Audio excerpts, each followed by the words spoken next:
Assalamualaikum warahmatullahi wabarakatuh.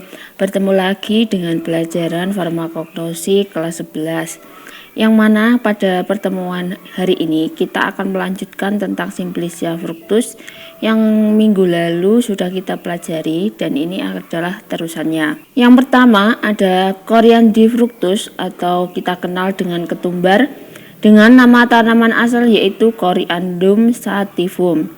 Berasal dari keluarga Apiaceae dengan zat berkhasiat utama ada minyak atsiri yang mengandung koriandra, terdapat pula minyak lemak. Penggunaannya sebagai carminativa, lactagoga, antiemetika.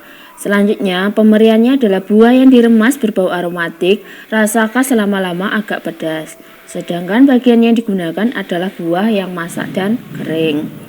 Tanaman dapat dipanen jika warna bijinya berubah dari hijau menjadi coklat kuning pada umur 3-3,5 bulan dari waktu tanam.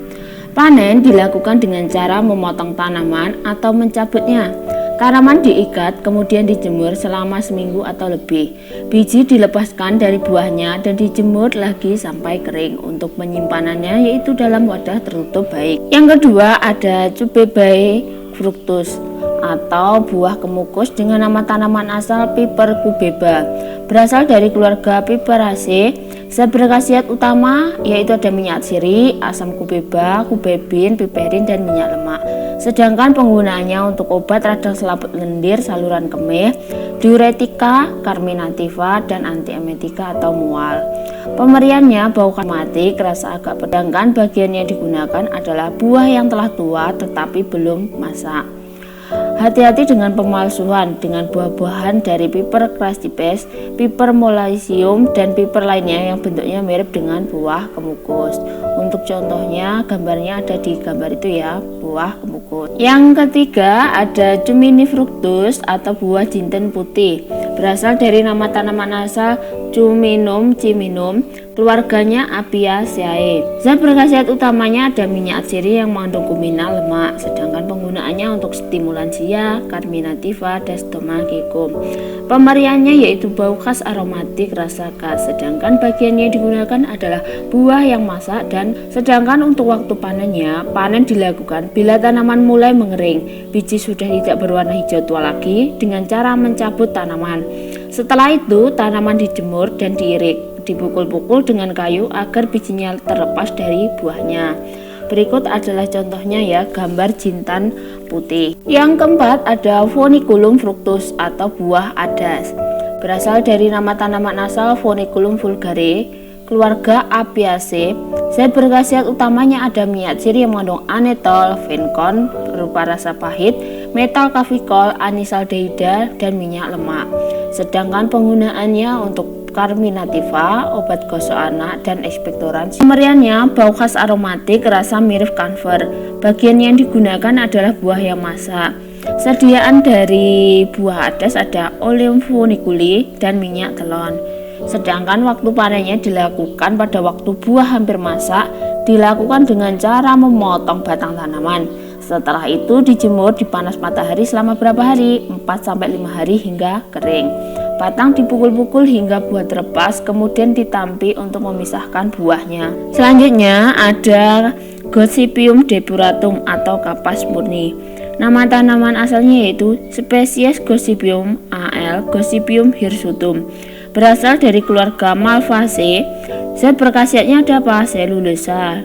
Sedangkan penggunaannya sudah tidak lazim lagi untuk alat kesehatan atau pembalut. Pemberiannya hampir tidak berbau, praktis tidak berasa. Sedangkan bagian yang digunakan apa? Dari pohon kapas, rambut-rambut biji yang telah dibebaskan dari lemak-lemak dan kotoran-kotoran yang melekat kemudian diputihkan. Sediaannya apa? Kapas steril. Selanjutnya ada Isorae fructus, buah puteran atau kayu ules. Berasal dari nama tanaman asal Helicteres isora, keluarganya ada Sterculiaceae. Zat berkhasiat utamanya ada alkaloida. Sedangkan penggunaannya untuk apa? Anti diare, emulgensia. Pemberiannya tidak berbau, tidak berasa. Sedangkan bagian yang digunakan ada buah. Selanjutnya ada Melaleucae fructus atau buah kayu putih atau merica bolong. Berasal dari tanaman asal Melaleuca leucadendra.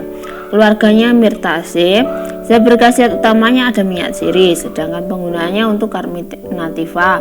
Pemberiannya ada bau khas aromatik, Simplicia kering tidak berasa, Simplicia basah agak pedas. Sedangkan bagian yang digunakan dari tanaman ini adalah buah berikut dasar bunganya. Untuk waktu panen setelah tanaman berumur 3-4 tahun untuk tujuan panen buah. Tanaman tidak dipangkas setiap tahun agar tanaman sempat berbunga dan berbuah. Selanjutnya ada Morinda citrifoliae fructus atau pengkudu atau pace atau buah noni. Berasal dari tanaman Morinda citrifolia, keluarganya Rubiaceae. Dengan zat berkhasiat utama ada apa? Morindin dan morindan. Penggunaannya untuk antidiabetika atau kadar gula berlebih, antihipertensi atau penurun tekanan darah, turbulensia dan ekspektoransia atau batuk berdahak. Sedangkan pemberiannya rasa dan bau tajam. Bagian yang digunakan adalah buah yang sudah masak. Contoh sediaan yang ada di pasaran adalah Pace kapsul. Selanjutnya ada Pandanus conidus fructus atau Papuan red fruit atau buah merah. Berasal dari tanaman Pandanus conidus, keluarga Pandanaceae. Zat berkhasiat utamanya ada beta karoten, tocoferol, asam oleat, asam linoleat, dan dekanoat. Penggunaannya sebagai penurun tekanan darah, anti rematik, anti kolesterol, obat kanker, tumor, dan HIV. Pemberiannya rasa seperti minyak, bagian yang digunakan adalah buah. Contoh sediaannya adalah minyak buah merah. Untuk gambarnya bisa dilihat di slide ya. Selanjutnya ada Paleria fructus atau buah mahkota dewa atau Paleria papuana. Berasal dari tanaman Paleria macrocarpa, keluarga Timeraceae. Zat berkhasiat utama ada alkaloid, saponin, dan polifenol. Penggunaannya sebagai antihipertensi, anti rematik, anti diabetes, obat kanker, hemostatika, dan antidota.